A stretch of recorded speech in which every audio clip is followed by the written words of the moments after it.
Welcome to Food for Thought podcast, giving you the tools and resources you need to live according to your values of compassion and wellness, joyfully, healthfully, deliciously, and sustainably. Today's episode is Zero Waste Travel, Packing, and Hacking. My name is Patrick-Goudreau. You can find me at joyfulvegan.com. You can find me on social media. You can find my books wherever books are sold. You can join me in my online cooking classes. We've got some on the schedule coming up.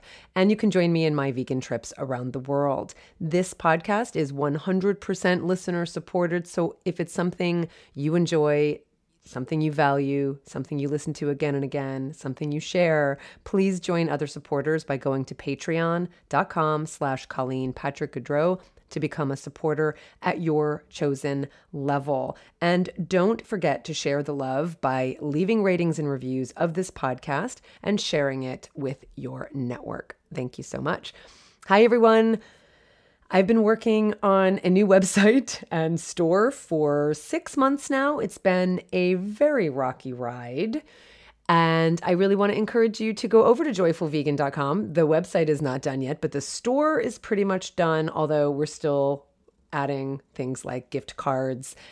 It's been a rocky ride. But if you go to joyfulvegan.com, you can at least link over to the new store where you can buy my books that are remaining in print. You can buy signed copies from me. You can join all of the cooking classes, any of the cooking classes. You can purchase any of the on-demand classes. Those are the recipes and videos. Once the live classes are finished, they get converted into on-demand classes. We have a huge library of on-demand classes and all different ingredients and recipes and topics and themes.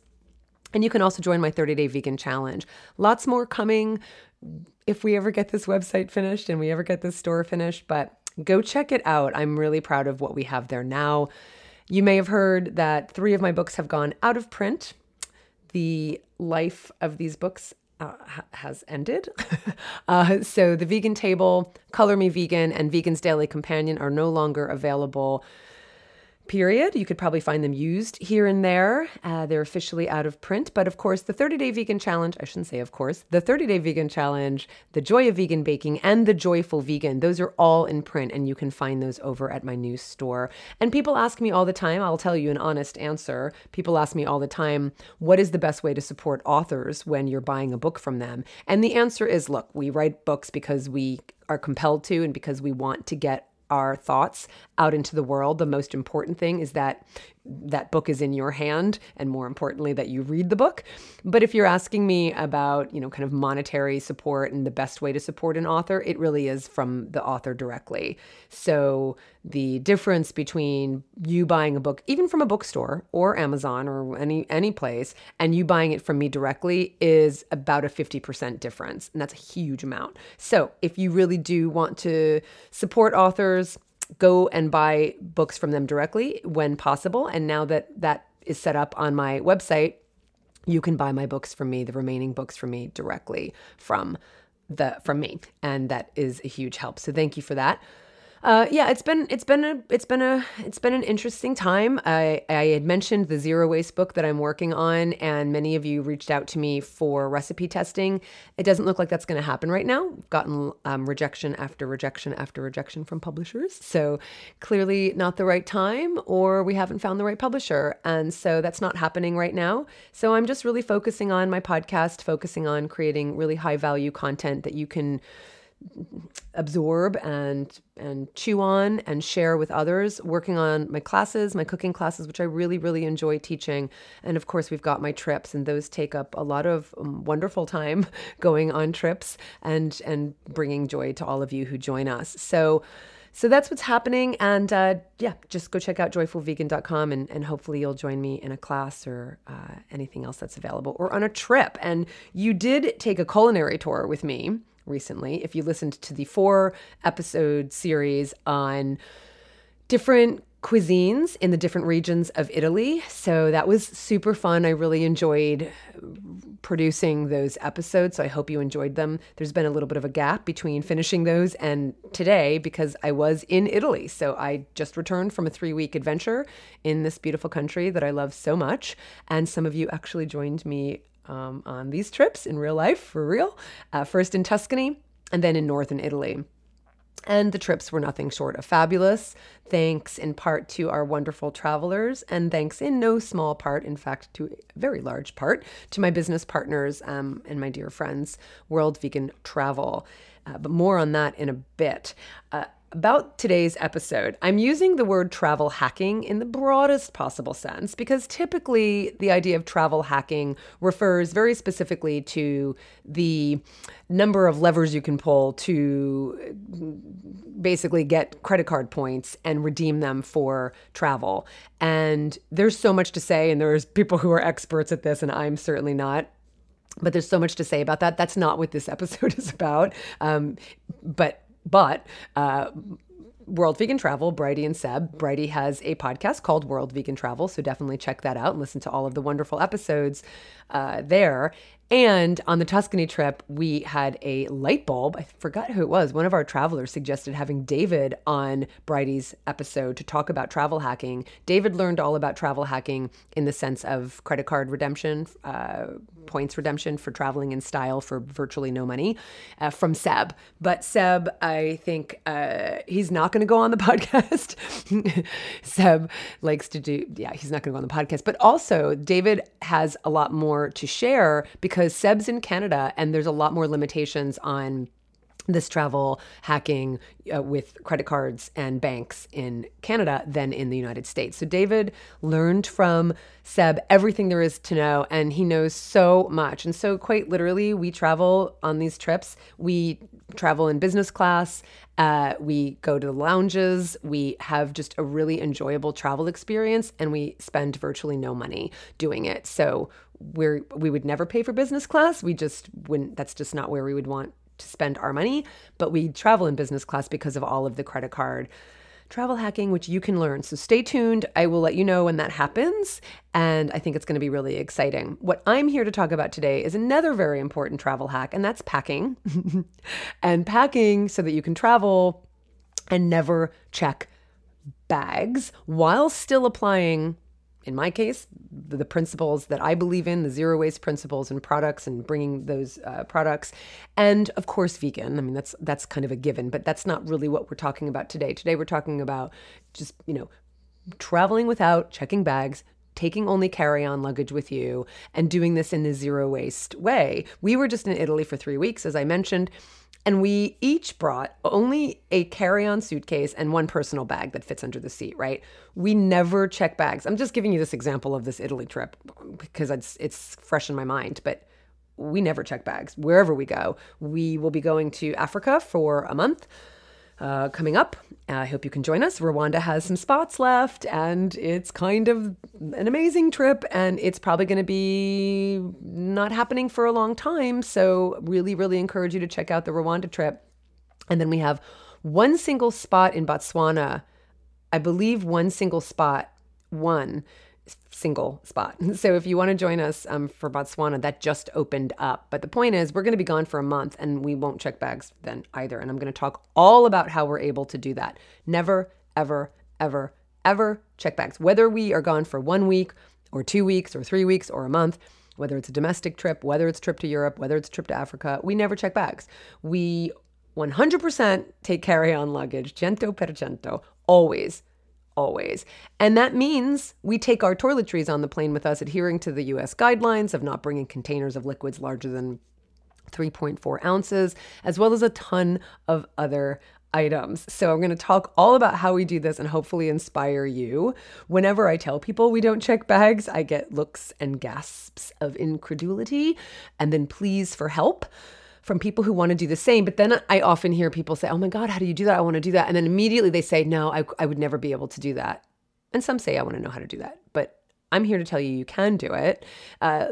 Folks on our Italy trips asked if I would do a video. I would rather do a podcast here for all of the details, and then I'm actually going to do a video on some specifics for my Patreon supporters. So stay tuned for that. But today we're going to talk about all of the things we implement so that we don't have to check bags.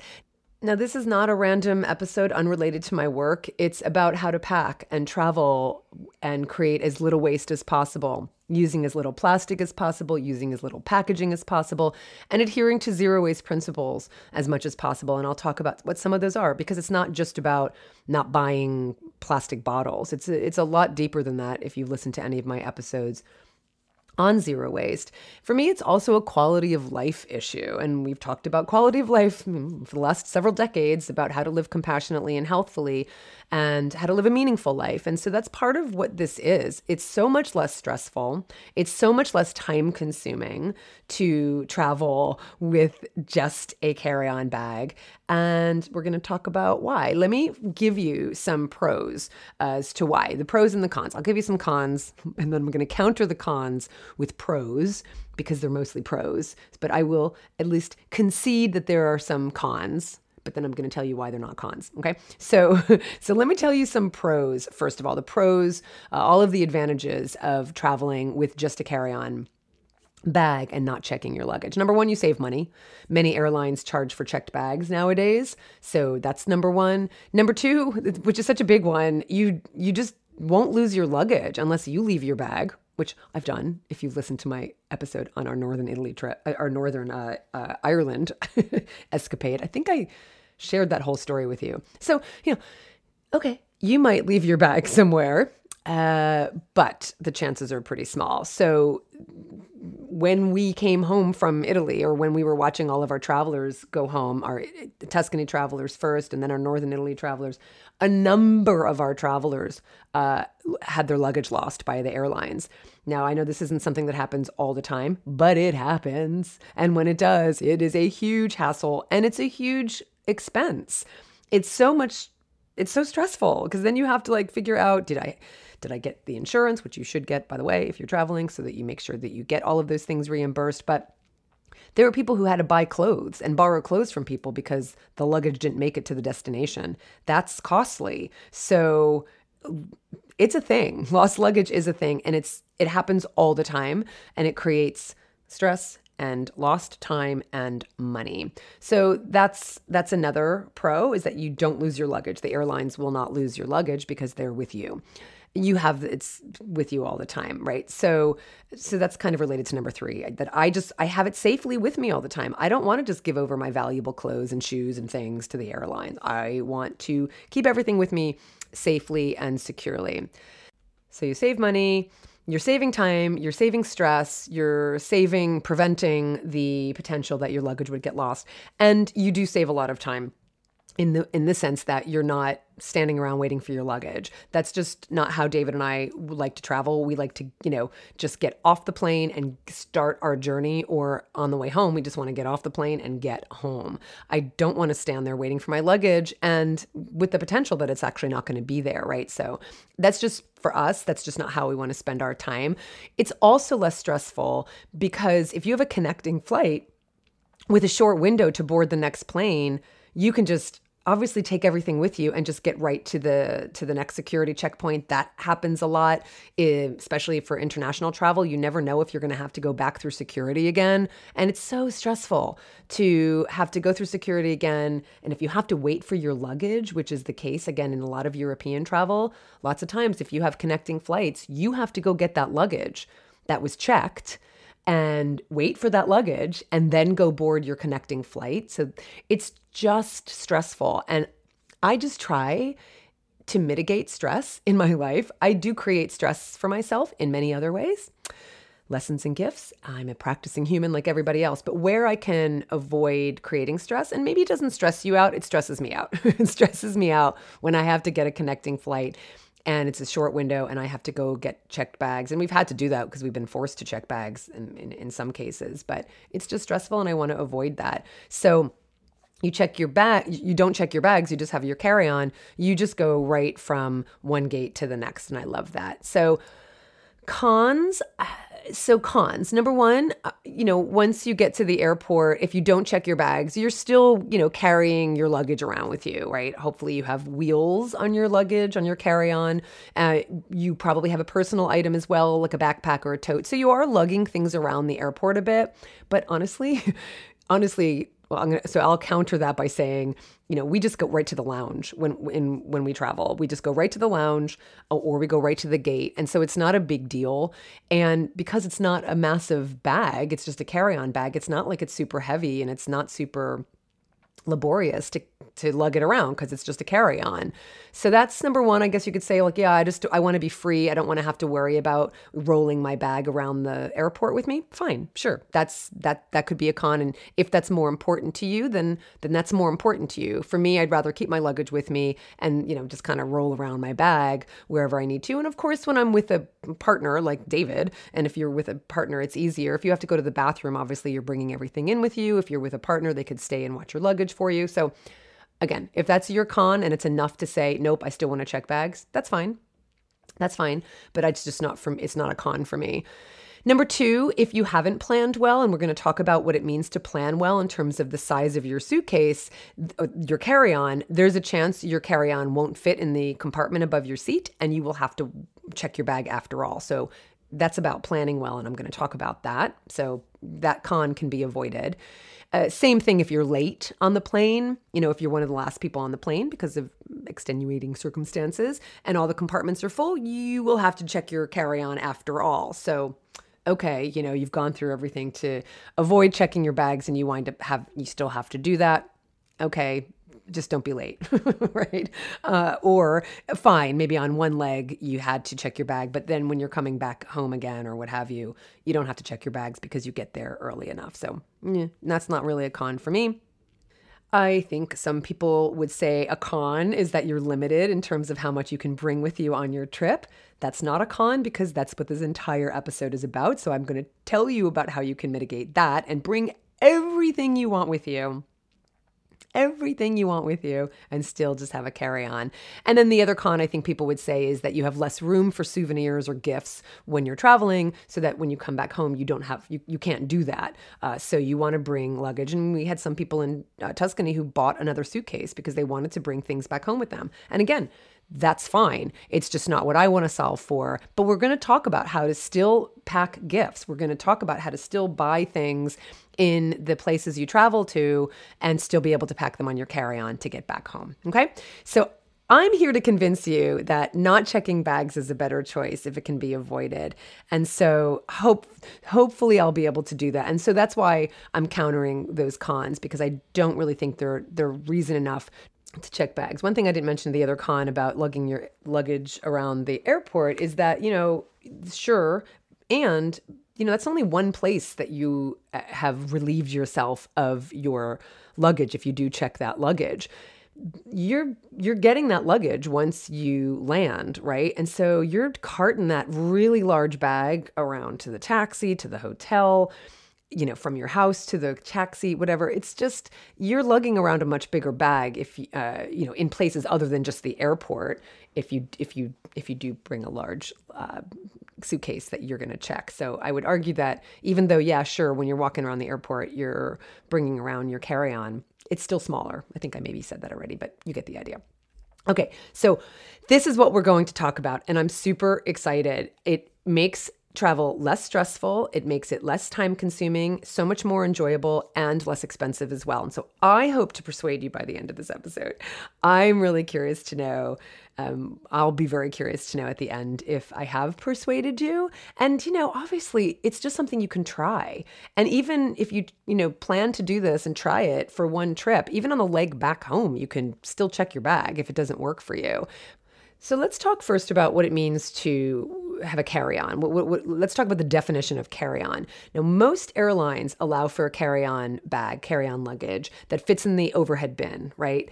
Plus a personal item like a backpack or a large tote, right? As long as it fits under the seat. So we were gone for 3 weeks in Italy, in 2 different parts of Italy, which also means that we were in slightly different climates. It's colder in the north, though there was a heat wave when we were there, throughout Europe, but in Italy especially. I think in France was pretty bad as well. And frankly, in California, I remember seeing the temperature upwards of 100 in Oakland, which is insane and never happens. So there was a heat wave, but I had to account for the fact that we were going to be in two different climates, right? And that happens a lot when we travel for longer periods of time.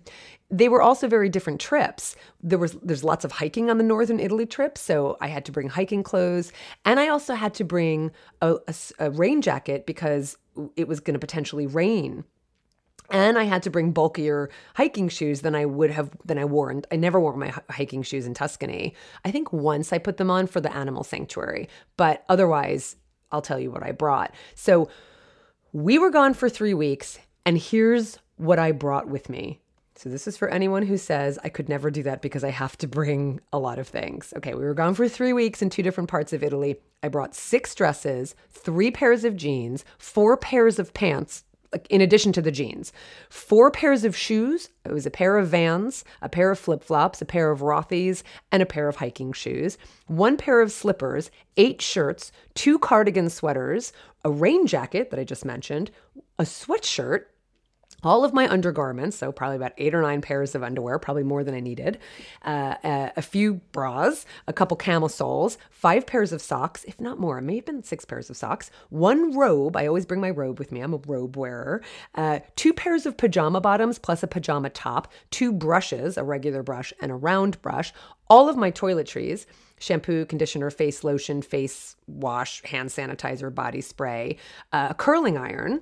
I brought enough pairs of contact lenses for 3 weeks because I wear daily lenses. I'll talk about that in a moment. Eyeglasses in a case, sunglasses in a case, 1 slip, 1 belt, a couple of necklaces and a couple pairs of earrings, 2 purses, my laptop, my power cord, my Kindle, a journal. Actually brought like a much bigger journal than I needed to, my tea thermos, 2 containers of tea. You know, I always pack my tea, a tea strainer, and a water bottle. And we came home with gifts for friends. So we actually had more on the way home with us than we did on the way there. And all of this was in my carry-on, my personal bag. So I'm not listing what David and I brought together. I'm listing what I brought just with my carry-on. And I didn't ask David to take any of this. Maybe once I asked him to pack something for me. And he also brought things like an umbrella.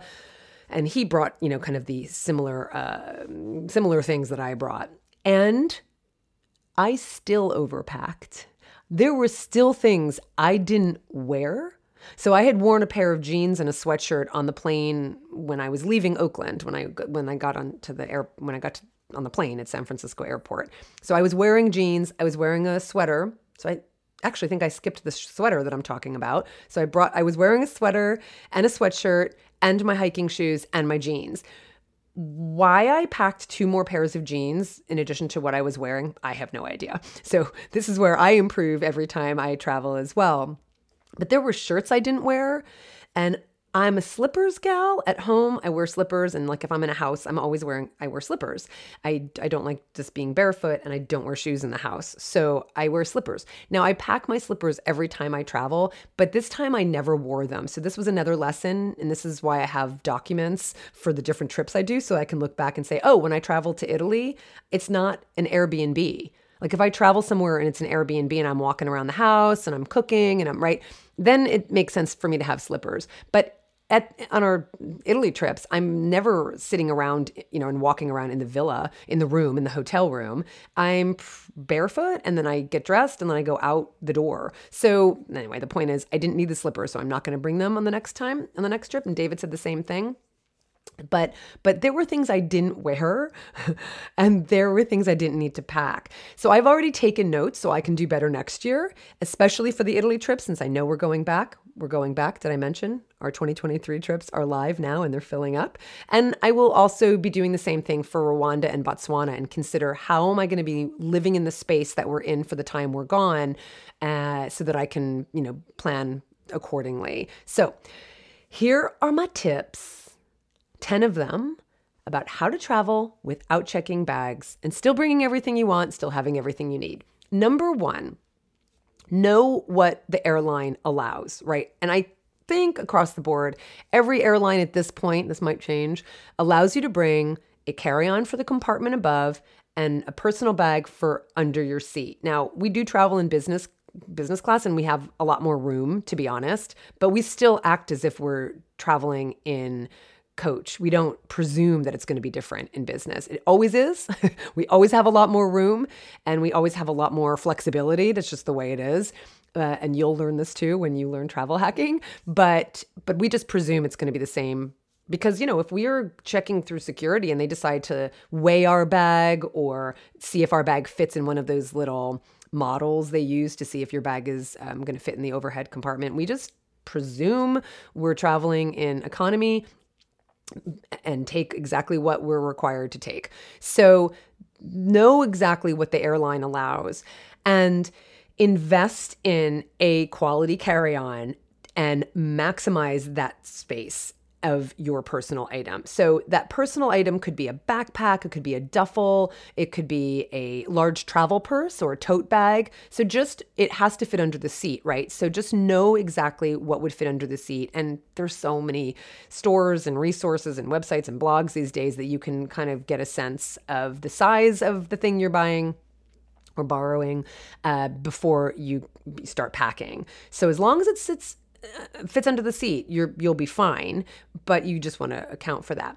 Now, I use that bag, and you probably do this already. So everything, I never touch my luggage when I'm on the plane. The only thing I take out of my luggage just before I sit down is my laptop, because the suitcase I have, the carry-on suitcase I use, has a zipper pouch in the front, and my laptop and the power cord go in that front zipper. Love it. So I grab my laptop, that goes with me that stays with me at my seat. But everything in my personal bag, that's what I put a pair of pajama bottoms, because when you're, you could just change and be comfortable if it's a long flight. That's where I put my tea, my water bottle, my glasses, my iPad, my my earbuds or headphones, whatever, right? A book, whatever that you want with you at the seat, that all goes into that travel bag. Now, David has a really nice travel backpack, a really nice one, and I could get the name of it if you're interested. And one of the things that's nice about his travel backpack is that it slips right into the carry-on handle. So it's really nice so that when we are lugging it around the airport, it's all together, it all fits together and it doesn't slip off. Now, I've considered that, but I just like the bag I have as my personal bag. It's a bag I bought at a travel store, I don't know, maybe 8 years ago. And I love it because it's really cute. It's a black and white striped bag, and it's something I could use as a purse also wherever I go. It's a little large for me to carry around as a purse, but it's basically a bag I can take with me once I, unpack and empty it out. I can use it as a tote, and it's cute. It's fashionable. Not that I'm like any kind of fashion icon, but it's cute and I like it, and I can use it as a purse too. It doesn't slip over the carry-on handle, but I'm willing to just keep using it because I really, really like it.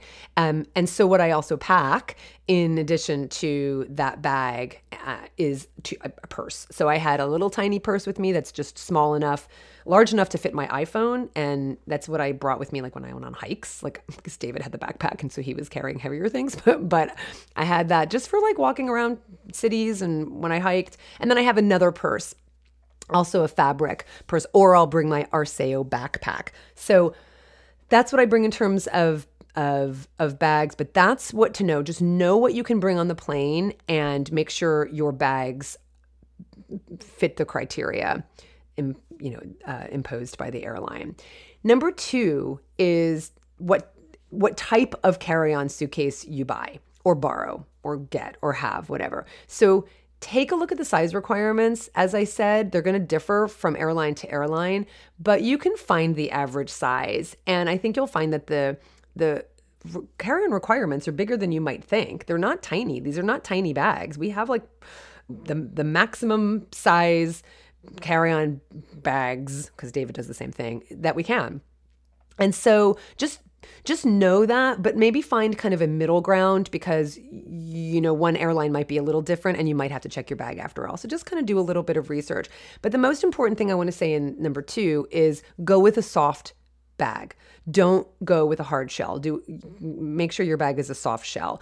A hard shell has no flexibility at all. I know it's maybe more protective, but it's just too rigid. You can't squeeze it into the compartment. You can't, a lot of like mine and David's, like a lot of the soft shell suitcases, whether it's a large luggage or a carry-on, has a zipper that you can expand the size of the bag or contract it. So that's what we use. You have that flexibility with a soft shell. You don't have that with a hard shell. The bag I've been using for about 15 years is a soft bag. It's made by eBags, and it's soft, it's expandable, and it has a pouch for the laptop that I mentioned. It also has a lifetime guarantee. So this is a zero waste principle right there. When you're purchasing things, look for a lifetime guarantee because then you don't have to just keep, when a company decides to include a lifetime guarantee or warranty on their product, it means they're saying they know that quality is so high that they're not going to have to actually, utilize it because their quality is high. If you're buying cheaper things, it might be cheaper in the short run, but in the long run, you're going to have to replace that more often. And so zero waste principle is about value. It's about valuing what you have and having things of value so that they will last a long time. So my handle did break on this e-bag a few years ago, and they replaced it. They replaced it for me. So look for a good bag, soft shell, lifetime warranty. Look at eBags. I actually love this bag, and there's so many different kinds. Now, a few years ago, I bought another bag that I thought I was going to be using for my carry-on, and I made the mistake of getting a hard shell. So I'm telling you this from experience. The reason it's an away bag. Away bags are really lovely. It's a pretty pink color. Like, I really liked it. And I like the inside. I like how deep it is, but I never use it when I travel because of what I said. And I also like that had 4 spinner wheels. The e-bag I have now, and I don't want to replace it because I really like this bag, but I really wish it had 4 spinner wheels, so that you don't have to pull it with your arm, and that's not great for your shoulders. But that's why I got the away bag. And you know what? I'm going to be giving it away because, little play on words there, because I don't like the hard shell. And just an aside here, a tip from the hip, and I'm going to be giving you some tips from the hip. I think I learned that expression from Bridie. I'm going to give you a number of tips from the hip throughout this list, is in the spirit also of zero waste principles. I keep talking about buying a bag or buying this. We've talked about free cycle and buy nothing groups before, but I want to reiterate it here. Buy nothing groups are all around the world. They're managed by moderators on Facebook. So they're a Facebook-based project, if you will, but they're based on neighborhoods and local communities. So you go to Facebook or you just type in Google, buy nothing group near me and whatever. So you go to your Facebook, it'll link you to a buy nothing group. You put in your zip code and you find one near you. And then you basically give that address to the moderator and they say, yes, you're actually in our neighborhood, so you can join, whatever. So that's how it works. And it's such a wonderful resource because, of course, I'm not going to throw away my away bag. I could sell it, I guess, but I'd rather just gift it to someone who will really value it and want it. And so that's what I'm going to be doing with the away bag. But same thing for you. If you're looking for a carry-on and you don't want to purchase something new, go to Buy Nothing if you have it near you. And it's a wonderful resource for this. I've given away so many things to grateful recipients. That's the point, is that it's an exchange. It's not a barter. It's not a trade. It's actually just in the spirit of gifting things that someone else will value. And it's so lovely. And I've received so many things I value. When I got home from Italy just a few days ago, my hair dryer broke. It just conked out on me. I feel like I go through blow dryers again, I don't feel like, finding the right one that has a good warranty. I haven't found that yet for blow dryer. So that's on my list, but it conked out on me and I didn't want to go buy another blow dryer. So I went over to my Buy Nothing group on Facebook and I asked anybody if they had a spare blow dryer that they weren't using. And within 5 minutes, I had several responses. I could have waited for more, but I responded to one right away. She sent me a picture of the one she had. And that afternoon, I drove 10 minutes from my house and I picked up a perfectly good blow dryer, which is actually nicer than the one I had. and there you go. So it's just one example of many. I've also borrowed travel related items through Buy Nothing. So don't feel like you have to go out and buy anything that I'm recommending. You can borrow from friends, from neighbors, from a Buy Nothing group, or you can buy a used one. So that's my tip from the hip related to that. Number what number are we on? So that was number 2. Ooh, I think I have 9 because I think I miscalculated here. So number 3, that was number 2. So number 1 is know what the airlines require, know what the size requirements are. Number 2 is get a soft bag. Your carry-on should be soft, not rigid and hard. Number 3, if you are gone longer than a week, like I was, do not pack for the entire time you're gone. So I was gone for 3 weeks. I did not pack for 3 weeks. Pack with a plan for laundry. Okay. Now, just saying, one of the things included on our all-inclusive Joyful Vegan trips is a laundry day. And for an 8, 9, or 10-day trip, which is the length of most of our trips, you do not need to do laundry more than once during that time, right? You just don't. So what you can see here is that if you're going to be gone for 10 days, really all you need to pack for is 5 days. So that means you're wearing some of the things that you bring more than once, but who cares? They're clean and people are not paying attention to that like you think they are. Everyone's paying attention to themselves. No one's looking and saying, oh my gosh, she wore that shirt 3 days ago and she's wearing it again. No one is thinking that. And if they are, who cares? So even in terms of undergarments, right? Just bring 5 pairs because you can wash them during your trip. So just another perk of a Joyful Vegan trip, we always plan for a laundry day. And actually in Rwanda, I think we have more than one because, we're like trekking through the forest, finding chimpanzees and gorillas. So we get a little dirty.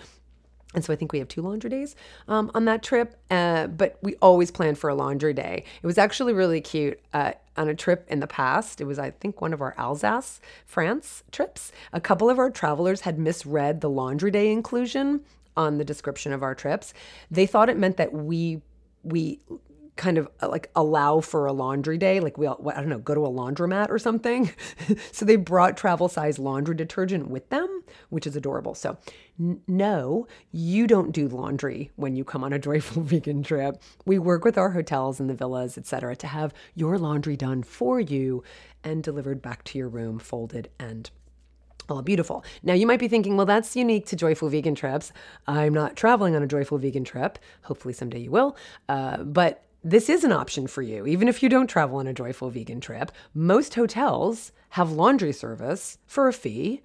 And that fee may very well be equal to or less than what it costs you to check a bag. So just saying there in terms of costs. The other option, of course, is if you don't get laundry done by the hotel, you can always wash some things in the bathroom sink or the shower or the bathtub and then hang them to dry on the heated towel rack, and you don't need to worry about running out of clothes. Now, that's just hotels. If you travel and you stay in VRBOs or Airbnbs, or you rent a house or an apartment, most of them have washers and dryers, or a washer and a dryer. So plan ahead for that.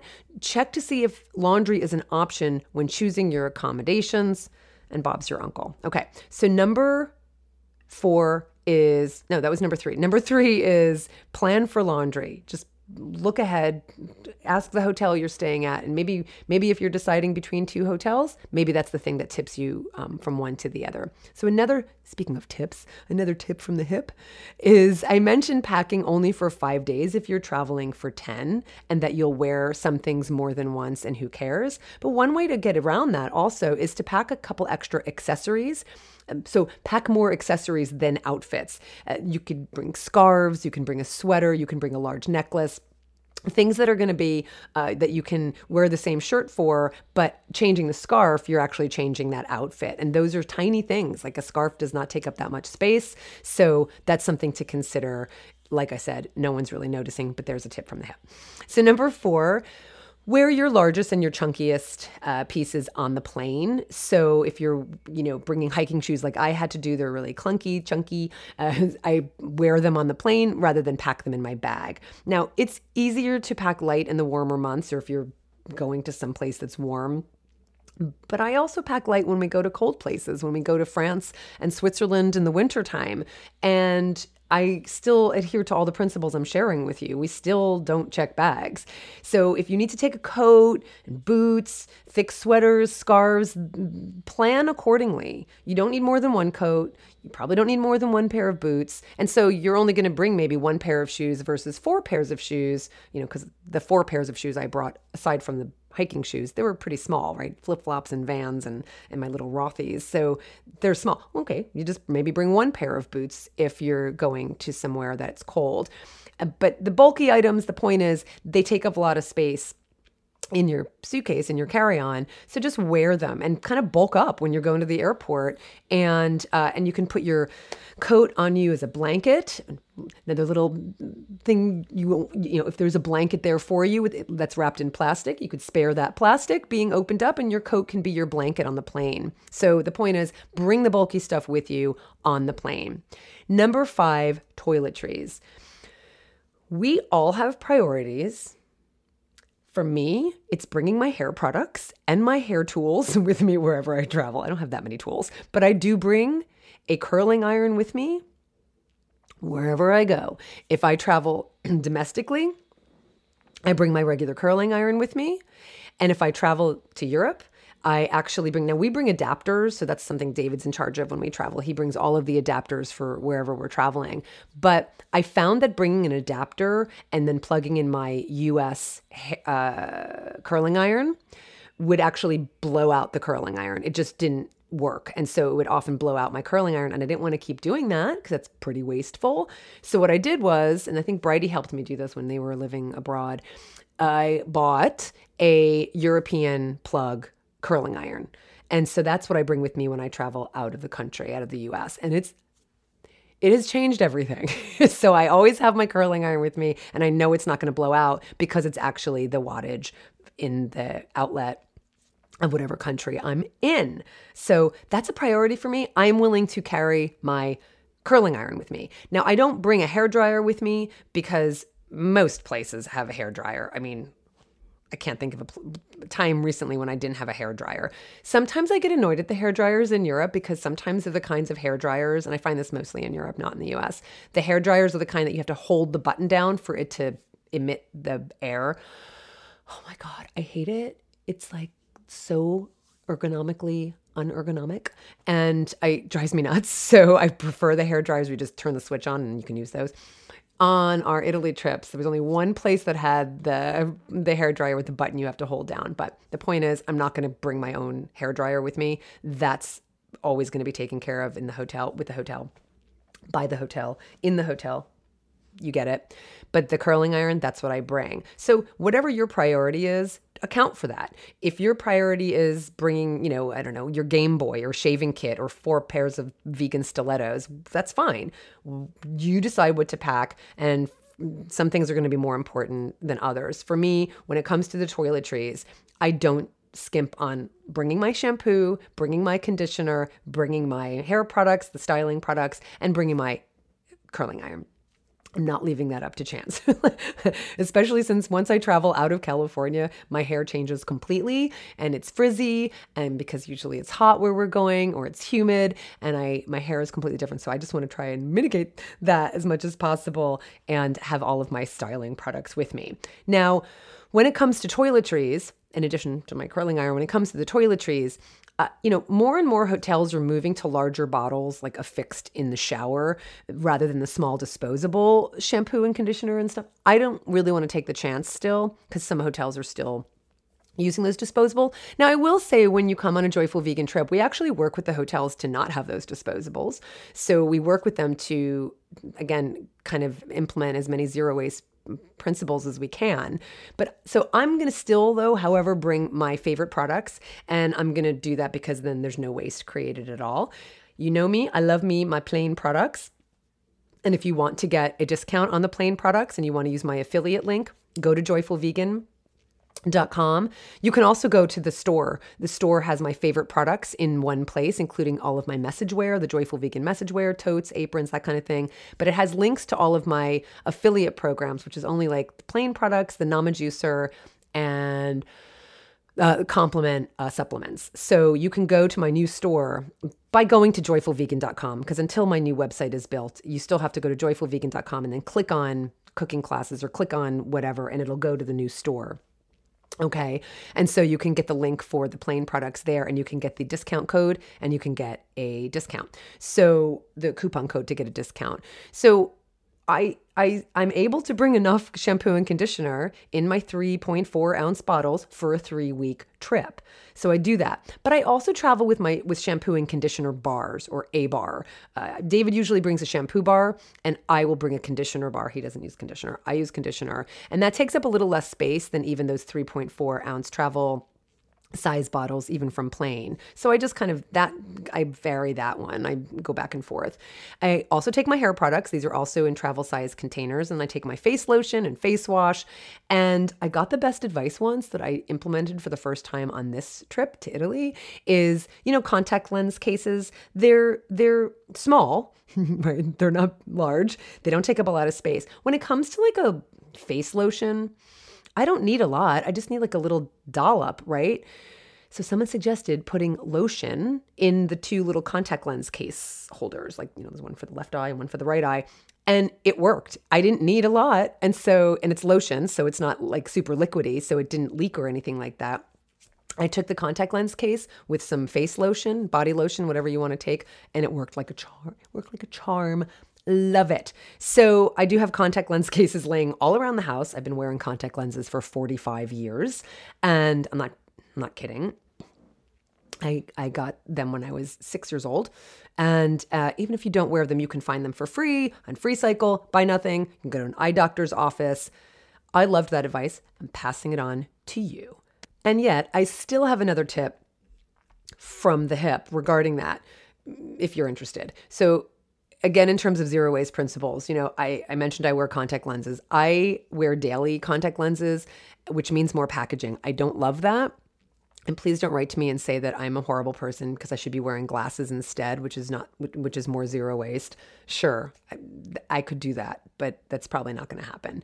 I have really poor vision. I have astigmatism. I'm legally blind by DMV standards. I would never, legally blind means I could not operate a moving vehicle without corrective lenses. My vision is so poor and it keeps getting worse.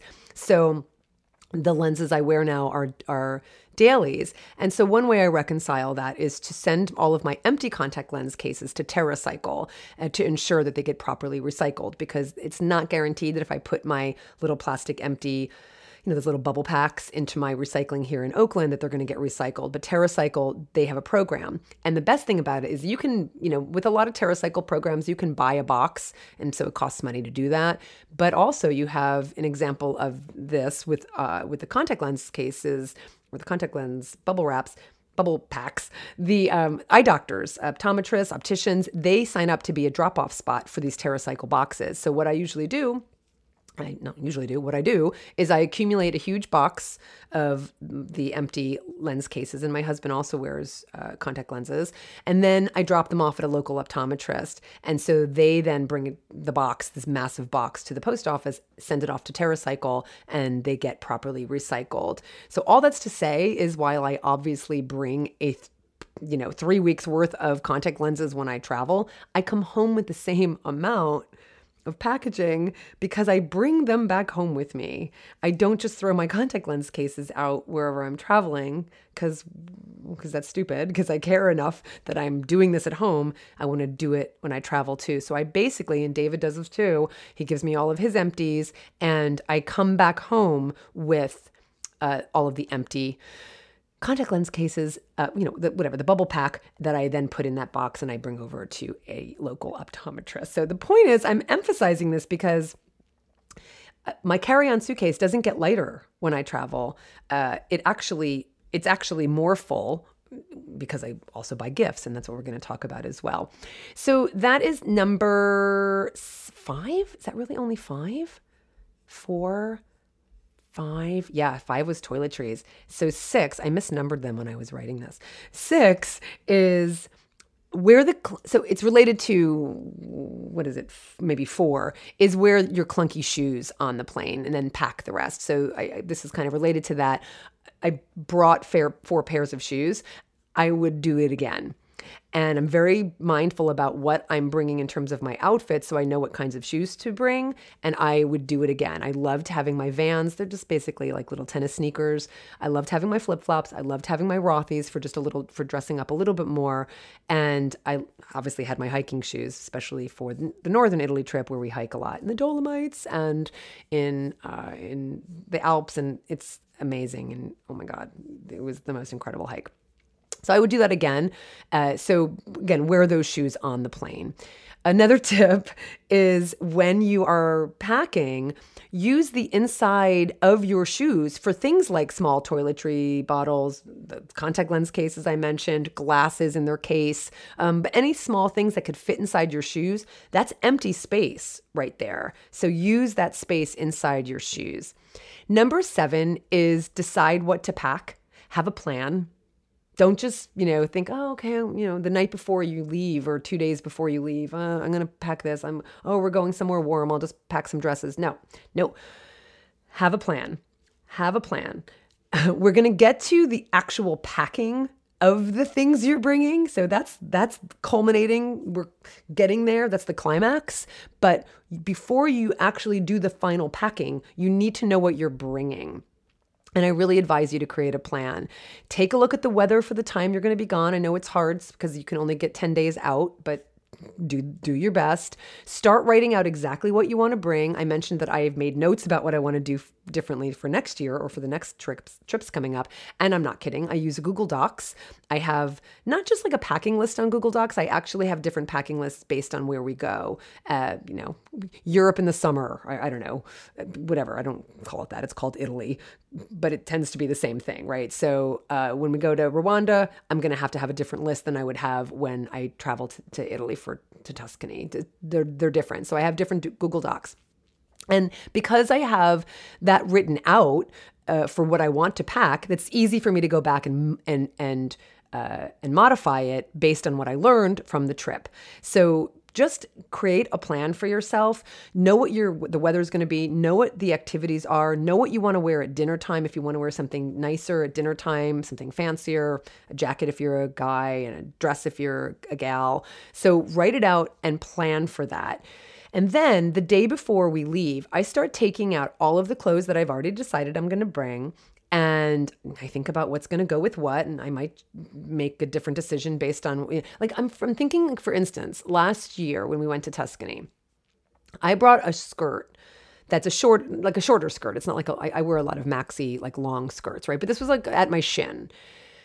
And I love this skirt, but it's more conducive to wearing heels with it. It looks better. It just looks better if I have heels rather than flats. So I brought that skirt with me, and I brought a pair of shoes for that skirt. I wore it once. Waste of space. So I will never do that again. So this is where I actually start to go, okay, I'm going to bring this pair of shoes. Does this dress go with that? Does that dress go with it? Does that skirt go with those shoes? No, then I'm not going to bring that skirt. So that's where you start to just get ruthless about what you're going to bring. And you start culling and say things like, do I really need 3 pairs of jeans? No. See what I did there? I didn't do that when I was packing this time. I didn't stop myself from packing 3 pairs of jeans, and that was silly.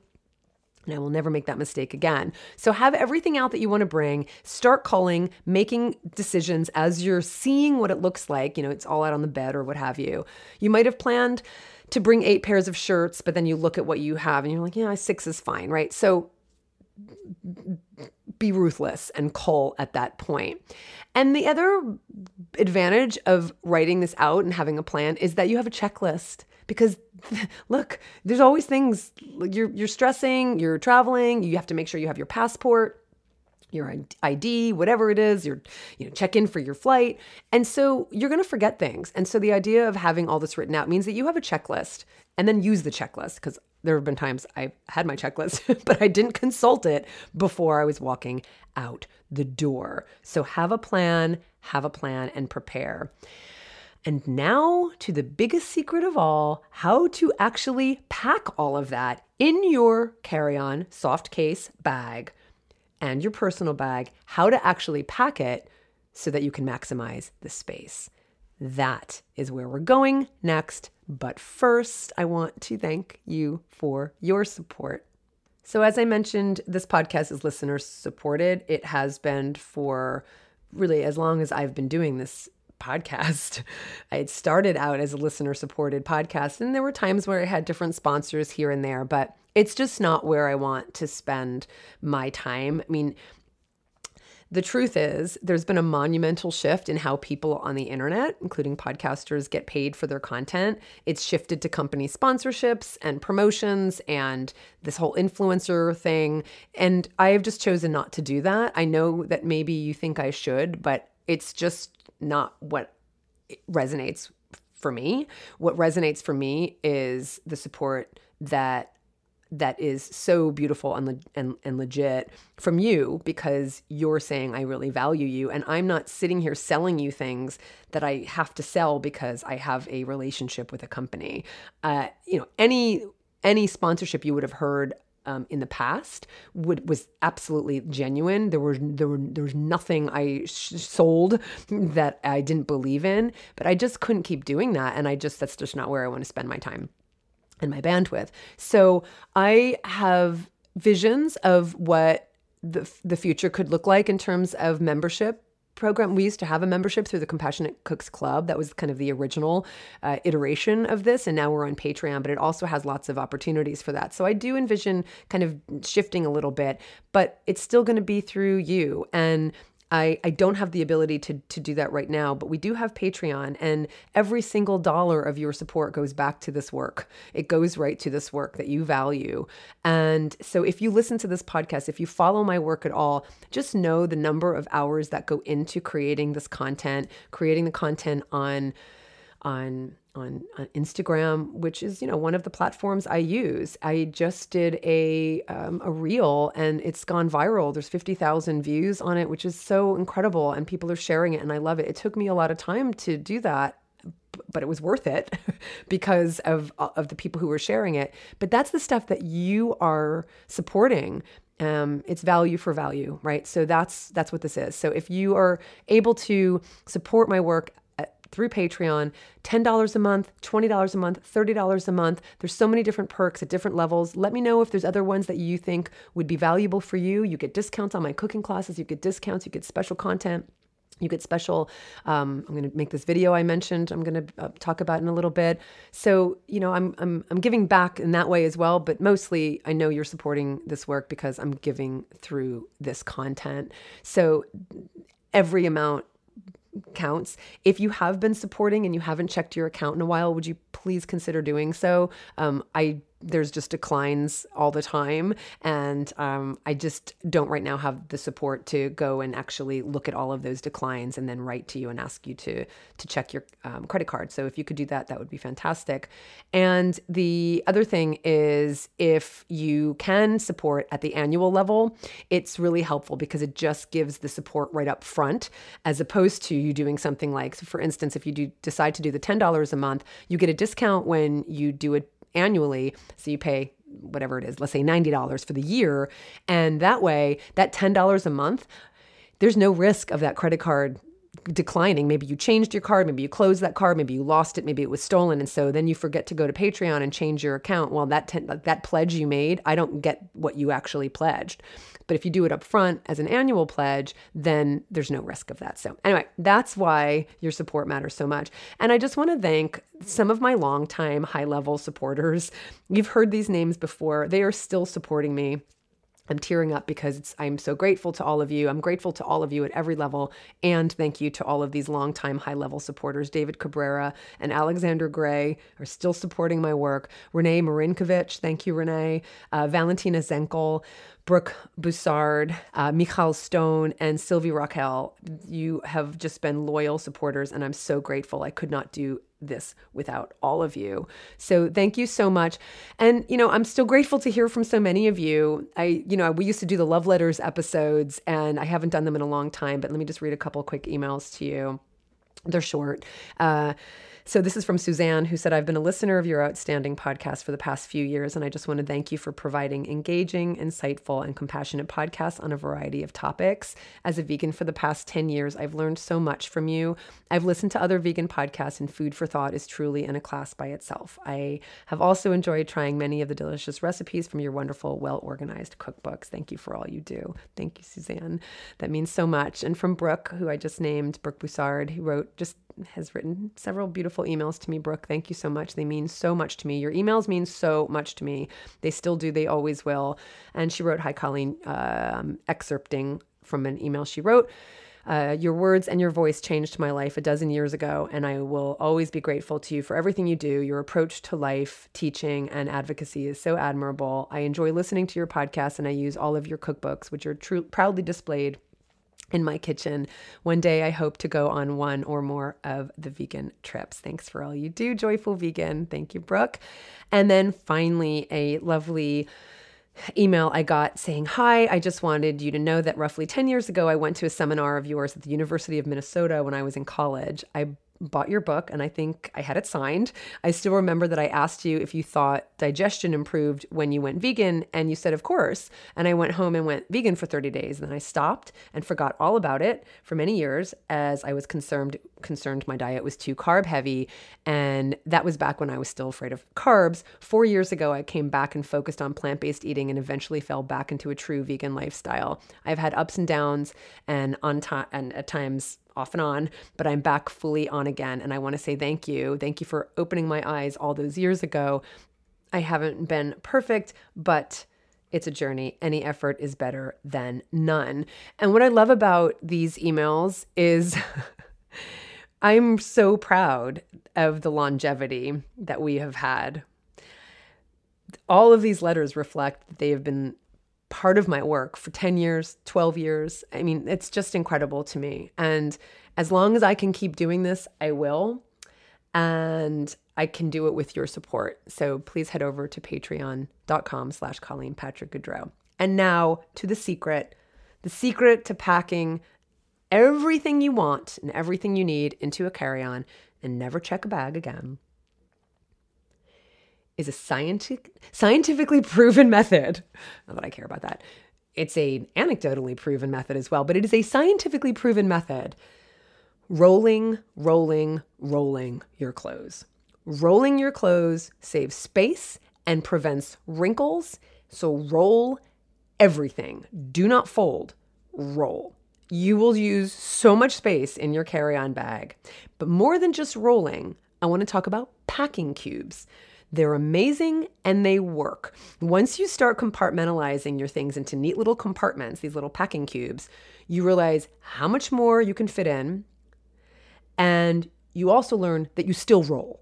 So even if you're using packing cubes, you still roll. Now, reach out to some neighbors, reach out to some family members and friends or buy nothing, etc., and ask people if they have some packing cubes you can borrow. Just borrow them. You don't have to buy them. But try it. And this is what I'm going to do for my Patreon supporters. I'll choose it at a particular level. I think $10 and above will get the video that I'm going to make on how to pack using packing cubes. You're going to see how amazing it is, and you're going to see how much you can fit into these cubes. So stay tuned if you're a supporter. If you're not a supporter, get on that. And what's really nice about rolling and the cubes is that it makes it so much easier to find what you need when you're living out of your suitcase on a trip. Right? So one cube is just for shirts. One cube is for your undergarments. One cube is for dresses. One cube is for pants, right? It forces you to stay organized when you're on the road. So even if you don't use the packing cubes, that's fine, but roll everything, and roll them tight, get them tight, roll them in there. Bulky things, sweaters, roll them tight. So I'm going to show you the best way to roll, and I'm going to show you the best way to roll. I'll show you with cubes and without cubes, but I'm really going to focus on the cubes. So that is the big secret. And I think that was number 8. And then number 9 is coming back home with more than what you arrived with, right? So I'm doing that when last or almost last because now you know what to do to pack and what to bring and how to pack when you're going. But what about you're there and now you want to come back home, but you've bought things. You bought souvenirs, you bought clothes, you bought gifts for people. So number one, I want to say this because it just has to be said. One of the reasons we travel is to have the experience of different cultures, different people, different food. Just have the experience. And that's worth more than anything you will buy, period. It just is. It just is. Now, that doesn't mean that you can't buy things. But I don't want to just buy things. I think when I was younger, I bought tchotchkes and souvenirs, right? Because I want to come back with something. But if it's not going to be valuable, if it's not going to be something that my friends could use, or, because again, use is value, value is use, right? If it's just going to be cheap and I'm only bringing it because like I want to get something for them, that's not, to me, for me, a sustainable kind of model for living. I want it to be valuable. I want it to be special. So I know you already implement that. I'm just putting that out there that you don't necessarily have to buy things for, to gift your friends. There's lots of other ways you can do that. It could be photos that you take, could be, bringing them on the trip with you next time. Obviously, that's a great gift. But there are other ways to gift friends. Now, if you do want to buy things, I tend to buy things that are smaller, like jewelry or dried food items, right? Things that I can easily pack. And that's just me because I'm not checking bags. And so for instance, we came home with gifts. I bought a scarf for a very good friend who came and kind of did some supplemental cat sitting while our cat sitter was out of the house. She came and worked here, and I wanted to bring her a gift, so I bought her a scarf. We bought salt from Volterra, which is my favorite town in Tuscany. We brought dried spices from Tuscan region. I bought and brought home risotto from northern Italy, porcini mushrooms from Umbria, saffron from Umbria. So I brought things and put them in our carry-on, and I still was able to have room. So the point is, it's not that you can't purchase things and clothes for yourself or gifts or souvenirs for friends when you get home, but plan for that. So if you know you want to do that and that's important to you, then plan for it in terms of the amount of space you keep open in your bag so that you can account for it, so that you can have room for it when you're on your trip. Okay? So that's that. I also bought a pair of earrings for myself. I usually like buying a pair, like some kind of special jewelry, which, I've talked about special jewelry in the past, and very, very sadly, I'm very sad to say that I came home with one less piece of jewelry because I lost my special ring that I bought in Ireland 15 years ago that I have now lost. This is the third time I've lost it over 15 years. I don't know how. I can tell you, like, in the last 2 times I lost it was in the house. So I don't know. I just don't know. It's gone. Like that. The first one I lost was like in our old house. We've moved. It's been 10 years. I'm never going to find that ring. Then I lost the ring again, actually a few months ago in this house. And I've looked everywhere and I can't find it. And so I got another one, again, replacement from this little jewelry shop in Western Ireland, in Connemara, in a little town called Clifton. And I brought it with me on my trip. I have pictures of me with my ring from the beginning of the trip. And then we were in a town called Maltesine, and it was hot, and it was sweating because it was a heat wave. And I went into the bathroom, and on the counter, I put my ring on the counter because I wanted to put my hair up in a ponytail. And so I needed to kind of use the elastic around my fingers, and the ring was getting in the way. So I put the ring down on the counter, and I forgot to pick it back up again. So about a half hour later, one of our travelers came and showed me some beautiful jewelry she bought at a local shop. And I said, "Oh, I love that so much. I love buying special jewelry like this ring." And I went, "Oh my God." And I ran downstairs to the bathroom, and it was gone. And I looked everywhere, and I asked the barkeeper if it was gone. So it's gone. So I think I just have to let go of this ring because I clearly can't hold on to it. I mean, I lost it 3 times in 15 years and then lose it like within, 3 months of each other, but still. But it's very sad. So I did buy a pair of earrings that I think are really pretty, but I don't have my ring and I feel naked. So I'm going to have to figure out what to do about that. But when it comes to bringing things home, Keep them small, keep them local, make them special. I really love the idea of bringing foodstuffs home from the regions we're traveling in. And I want to say something about another foodstuff, which is wine. And so on their Tuscany trip specifically, we go to a winery and everyone wants to get wine from the winery, and they're like a machine. They ship everywhere. So when you're buying the wine and olive oil, they have olive oil as well. They will basically ship for you. And so that's what we did. And it actually just arrived yesterday. And we were lucky enough, in this case, one of our friends and neighbors traveled with us on their Tuscany trip. And so we split the shipping. So it was really affordable, but I find it pretty affordable. And again, if you're not checking bags, you have a little more flexibility in terms of having something shipped. So that's the case where we actually worked with the winery to get the wine shipped, but truly, again, work with a concierge at your hotel.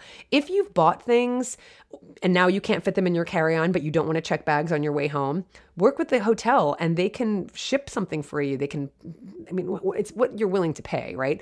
Or you can go to the post office and get a box and pack everything into the box and ship it back to your house. And you can still avoid checking bags, right? It's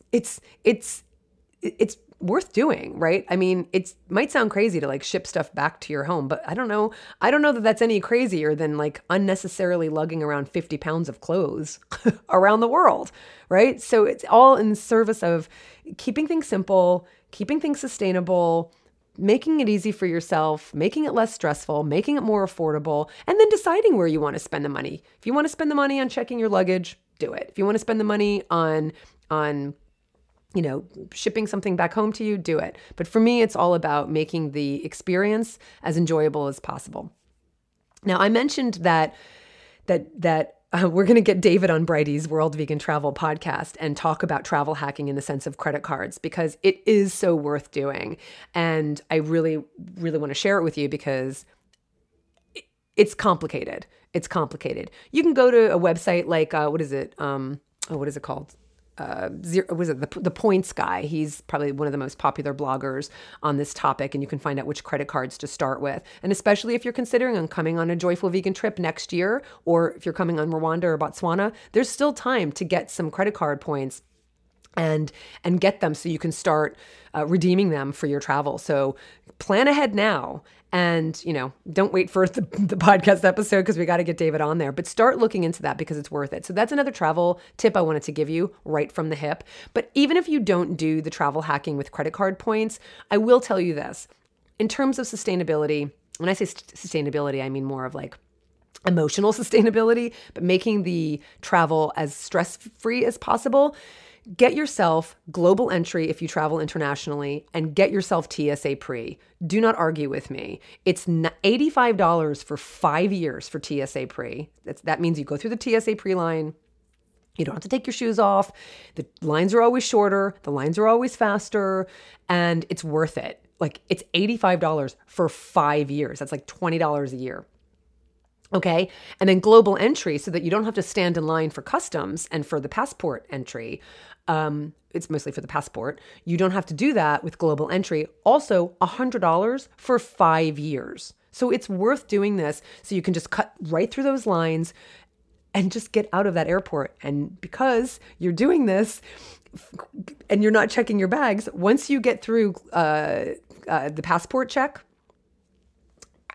with global entry, I mean, it takes us 5 minutes to get out of the airport when we arrive home. You're not standing around waiting for your luggage. You're getting right through with global entry. Just do it. It's absolutely worth it. And the other thing I would say is take a look at lounges in the airports when you're traveling. Lounge access comes with business class, so that's usually just built in. But you might have a credit card like the American Express Platinum. If you have an American Express Platinum, many lounges let you in, give you access. If you have there's a variety of things. I'm not going to get into it here, but lots of lounges will also just charge a nominal fee if you don't have access through a credit card or through business class. And just think about it might being worth that. Maybe you have a layover for 4 hours or 3 hours or 2 hours, and you don't want to just sit in the main terminal. So take a look at lounge access in the terminal that you're in, and it might be $25 for a day pass, and just decide if it's worth it. But these are the kinds of things that we implement because it just makes it less stressful and enjoyable. So what do you think? What do you think? Whether you're traveling on your own or with your family or for business or domestically or internationally or on a joyful vegan trip, you can do this. I am proof positive. I am proof of this. Ask any of our travelers in Italy. We along with only like one other person, like didn't check bags, right? But it's worth it. And we did it and we had everything we needed and we came home with more things to give to friends. And I just think it's worth talking about, which is why I devoted this entire episode to talking about it. We're running both of these trips again in June of 2023. They're already filling up, so do not delay. I'm not just saying that. Especially if you're traveling as a solo, the single spots fill up faster than you can say San Gimignano. So go to joyfulvegantrips.com and book your spot or book a spot on each of the trips. The Italy trips are back to back. They're both in June again. And some of our travelers actually traveled on both with us. And one of the perks of traveling on both the Tuscany trip first and then the Northern Italy trip right afterwards is that we actually gift you the train ride from the end of our Tuscany trip, which is in Venice, over to Milan, and then the night, the hotel there, because there's only a day in between. We have like a day and a half, but like one night in between. And so we gift you with that hotel for that night in between. So we had travelers do both, and it's really fun because they're completely different trips.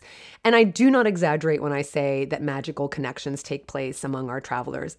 I'm not exaggerating. I'm like welling up with tears thinking about the magical connections we witnessed in Tuscany and in Northern Italy. That alone is reason to come on these trips. If you ever feel like you're not surrounded by like-minded people, they are on these trips. The most incredible people. I think it says so much about our followers. It says so much about you and your integrity. And I'm so proud of that. And we connect with our travelers beforehand. We have a WhatsApp channel. We have a Facebook page. We're mostly moving off of that because we're just doing WhatsApp mostly. We have a Zoom meet and greet so that everybody can meet each other. And so, so people have like kind of seen each other a little bit, but mostly people don't know each other. There are repeat travelers on all of our trips. So that's what's lovely too. There's reunions of people who traveled before on other trips. And now we've done we've done a lot. So like people have met each other on several trips. Some people meet up on the trips having decided to travel together and room together. So it's beautiful. But for the most part, the majority of travelers don't know each other when they arrive at our starting point. But within a couple days, we watch these lifelong friendships form. It's so beautiful. I'm like emotional about it because it's why we do this. It's why I do this, is to show the abundance and connection and compassion and camaraderie that takes place when you're living your truth and you're living your values. We do everything we can to create a comfortable, compassionate space, and the rest happens very organically because of the caliber of people. And I'm so honored to watch it. So take a look at the trips. I will tell you that the Tuscany trip and the Northern Italy trip are very different. They're very different. Like when you think of Italy, I think you think of like Tuscany. I think that's what most people think of when they think of Italy, like rolling hills dotted with cypresses, cobblestone streets with 14th century cathedrals and towers and olive groves and vineyards as far as the eye can see, like, under the Tuscan sun. That's basically what it is. And the food at our villa is beyond phenomenal. It's still the best food ever. I said that after our October trip, and I'm sticking with it. It is just phenomenal. It's the most local, regional, organic, colorful, beautiful, delicious food you will ever eat. But really everywhere in Tuscany, it's just phenomenal. And all of the vendors we work with and the restaurants we work with, because we're in Tuscany. It's Tuscan food we're eating that's vegan by default because so much produce is grown there in this region. So it's just phenomenal. And it's not just the food, it's the whole experience. My favorite day, I mean, we talk about the long lunches. I talked about it in the cuisines episodes. Long lunches that go on for hours because that's how Italians value their time and connection with one another and friends and family. These long lunches, and we've done that in southern Italy. And here in Tuscany, I think my favorite day was the day we had this very long lunch at the most gorgeous animal sanctuary. It was like a quintessential 3-hour-long Italian lunch with incredible food, incredible wine, and incredible friends. So that's the Tuscan trip. The Northern Italy trip is totally different and just as wonderful. We start in Milan, but we don't spend any time there. Just like we don't spend time in Florence, even though we start in Florence. You can come a few days early on the Tuscan trip.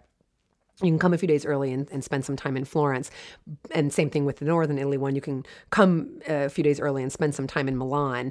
But we just meet there and then we head over to all of our accommodations and destinations. So after Milan, we head right up to Lake Garda, which is not far from Lake Como, but Lake Garda is so beautiful. And we stay in an incredible 5-star old world villa for a couple nights. And we enjoy time at the lake and on the lake. The Northern Italy trip is called Mountains, Lakes, and Canals. Like, we are in the mountains, we are on the lakes, we are on the canals. Like, it's stunning. Then we head farther north to the region called Trentino Alto Adige, and that borders Switzerland and Austria. So it actually was part of Austria at one point. So it's very German speaking. You hear more German than Italian, but it's a place that most Americans don't really go. It's known for medieval castles and beautiful outdoor landscapes and activities, and the region encompasses part of the Dolomites, which is a section of the Italian Alps, and that's where we wind up and have the most incredible hike. Just take a look at my photos and videos if you want to see that. And then from there, we head to Venice, where we cap off our trip on the canals of this phenomenal city. We stay on the Grand Canal. We enjoy gondola rides and surprises that I do not want to reveal because we like surprising our travelers. So I can't say enough about how phenomenal these trips are. And it's all thanks to our dear friends and partners at World Vegan Travel, Brady and Seb. Anyone who's been on these trips, they know how hard they work. They take care of every logistic and then some so that you can just relax and enjoy and not worry about a thing. I've hosted trips with other travel companies that were not the caliber of these trips. Not the right fit for me at all. Not the right fit for you. They will remain nameless, but I know of when I speak when I say that these trips are phenomenal. I'm so grateful to host them, and I hope to see you on one of them. So head over to joyfulvegantrips.com. I hope this helped. I hope this convinced you to at least give it a try. Drop me a line and let me know. Please leave ratings and reviews of the podcast. Please become a supporter and share this with others if you find it helpful. For the animals, this is Colleen Patrick-Goudreau. Thanks for listening.